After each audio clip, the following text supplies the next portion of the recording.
Hello, this is Sammy with our mini homestead today. Today's video is gonna be two parts. One is update for what I found out and what I plan for continuing the chicken feed, fermenting chicken feed. What the good side about it, what's the downside about it that I found out after I have been doing it for close to 9 or 10 days or so. And part two is going to be repairing the roof for the chicken coop that we found a leak in it. So stick around and we'll go over those two things, and let's go to them. Thank you.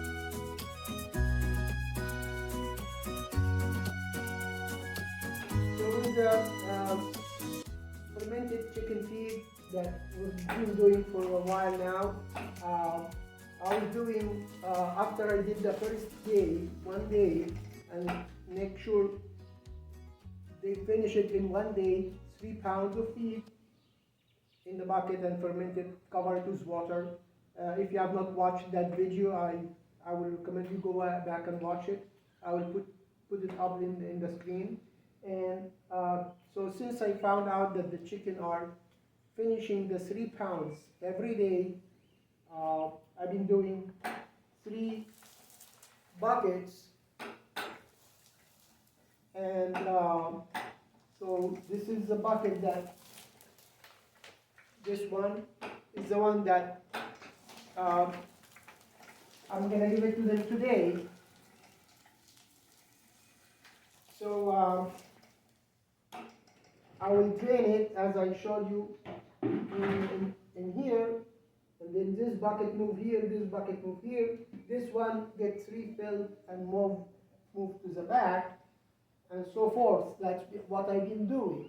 The only change I did so far since last video is I'm gonna bring you closer to show you here that the holes that I made in the bucket are very tiny, very small.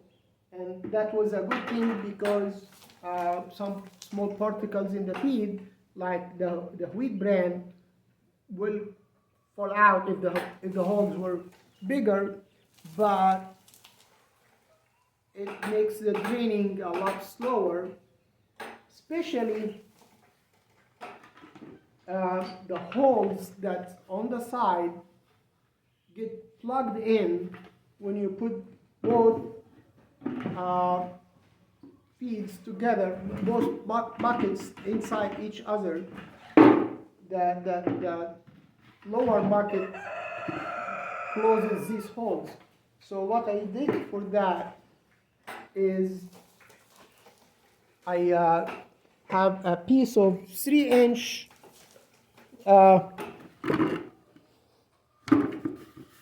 PVC pipe, put it in the bottom of the bucket. So when I put this bucket inside, it's a little bit higher, so the holes are not closed and it drains faster. And here is my wife taking care of the rabbits. The rabbits, say hi, honey. Hi, everybody. The rabbits, next video probably will be about the rabbits. I take you in and introduce you to them, how many rabbits we have, how old, and all that. That will be on the next video, so stick around for that. So, what good things I found out about fermenting the food? Number one, you have 0 waste. They finish it to the last grain. You leave it for 24 hours, they're gonna finish it. They leave the corn, they don't eat the corn at all, but they come back and they finish it. So that's by itself worth the work, because it's a huge saving to not have any waste on your chicken feed.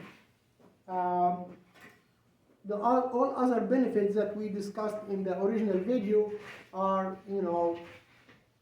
you get more when you ferment the feed, it expands, it has the probiotics, and then you originally have the 16% protein in it.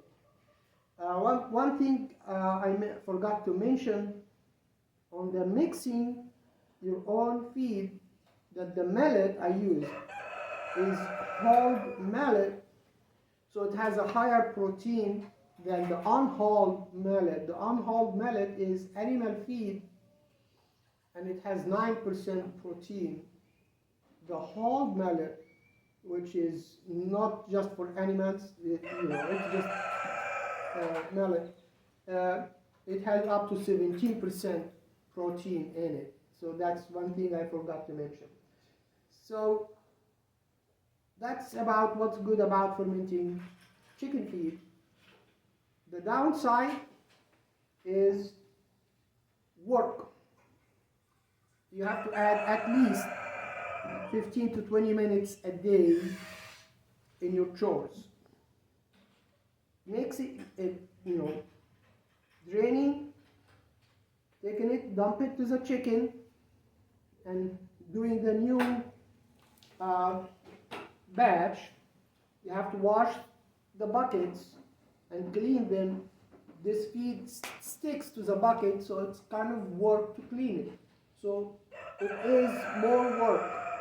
That's number one. Number two, if you have this bucket ready to give to your chicken and you're not available to give it to them, that bucket is gonna go to waste. Because if you ferment too long, I don't think that will be a good idea. It's gonna stink. I'm not sure about that, but what I expect. So my plans is to reduce my fermenting time to 48 hours instead of 72 hours. So I'll do, today I'm not gonna start a new bucket, so I'm gonna end up with 2. And I keep going with 2, and I give them fermented feed every day. If one day I'm not able to come out, or I'm too busy to make a new batch, or too busy to come down and give it to them, we have the pellets in their feeders, then it's not a problem. Then it will go to 72 hours. If I have 2 days in a row that I cannot come out, then it will be a 1-day loss instead of 2-day loss. So that is the two downsides of fermenting your feed. It's more work, so it needs time. And if you cannot come out, then you have a bucket that's already been fermented for 72 hours is going to go to the 4th day. That's probably not going to be a good idea. I have seen somebody do it for 4 days, but I don't know if that's a good idea or not. So that's the part about updating for the fermenting feed. I'm gonna go ahead and drain this bucket right now, so they will go ahead and have it within a couple of hours. It drains, or 3 hours maximum. They already finished what they have, so they have the pellets in the feeders, so they can use that until this is ready. So let me do that.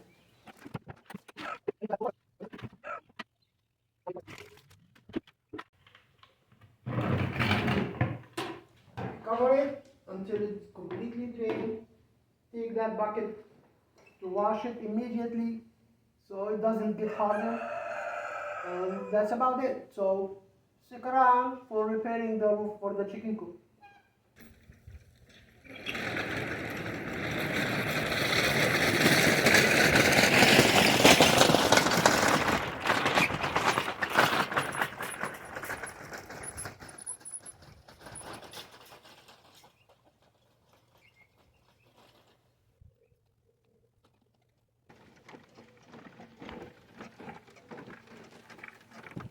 I'll take you upstairs with me. So here I'm sitting on this left, all the tools I expect to need next to me here, and this left, my wheelchair right next to me. So I lower the left to my level and I transfer myself. This is originally a grooming table made for businesses, groom pets and dogs, and it can hold 320 pounds and it goes up to 52 inches in height. I purchased it for $900. I've used it, as you see, and it's still working.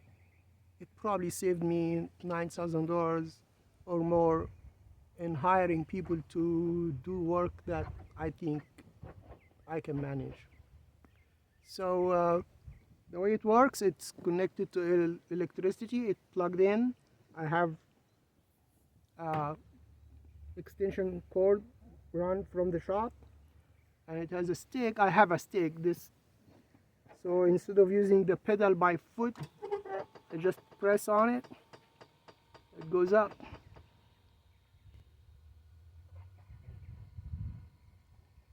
So I can reach changing light bulb,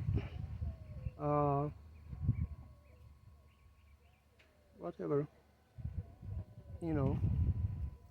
I don't really use it every day in the house, but if I was able to install some curtain rods,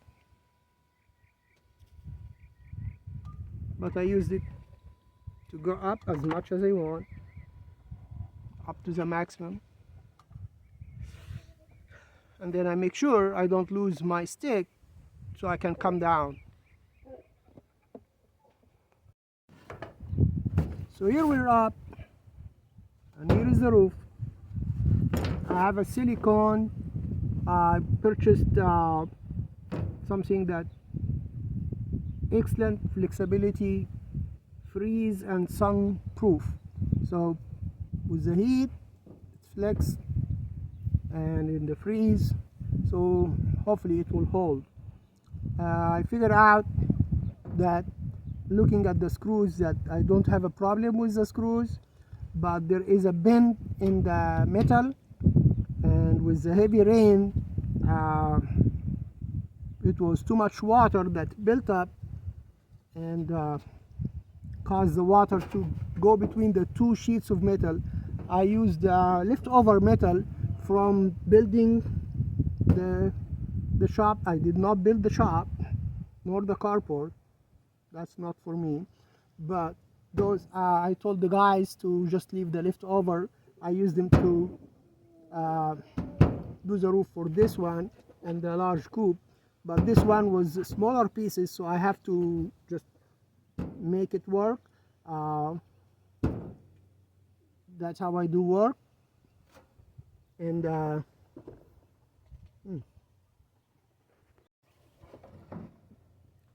that's how I do work and save money. And if I have to fix it, I fix it. But I don't like to spend $1,000 on a chicken coop that can provide me with eggs for years. Doesn't make sense. So I'm gonna use this caulking to caulk here. I have this power caulking gun, not because I like to be fancy, but doctors told me that I have something called post-polio syndrome. So whatever I can pay money for, that I can save my muscles and don't have to hire somebody to do the work for me, I will spend money on, like the lift or this, power wheelchairs that I abuse all the time, pushing and pulling heavy items. It works. So let's load this gun and get this done.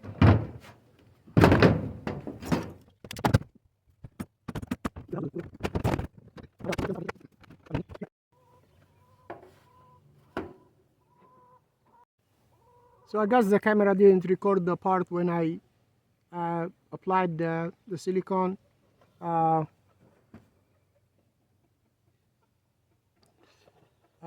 So I just use the caulking gun. It has a trigger like the same trigger of hopefully you can see it, um, of a drill or whatever, and it has speed, so it, depending on how much caulking you want it to come out. I guess you guys can figure this out. So it's done. Next train we'll come back and open the coop and look if we see any more signs of water leak, then we'll find out where it's coming from. I think there is another area here that I can fill with caulking just to make sure, so I'm gonna do that right now.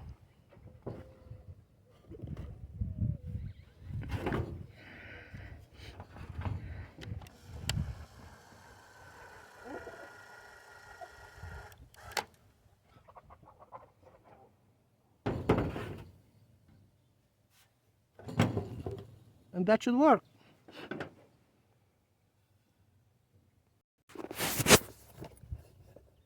Now let's all calm down.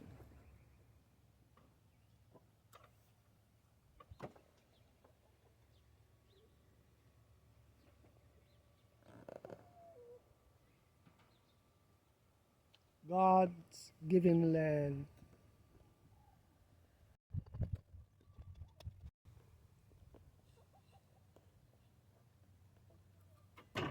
And just in case you guys wondering, if you drive a brand new car, most likely you paid for it more than what I paid for this awesome land.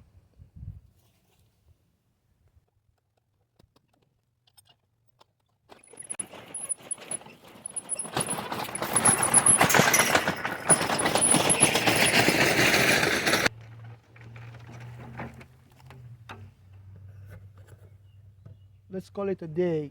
See you next time.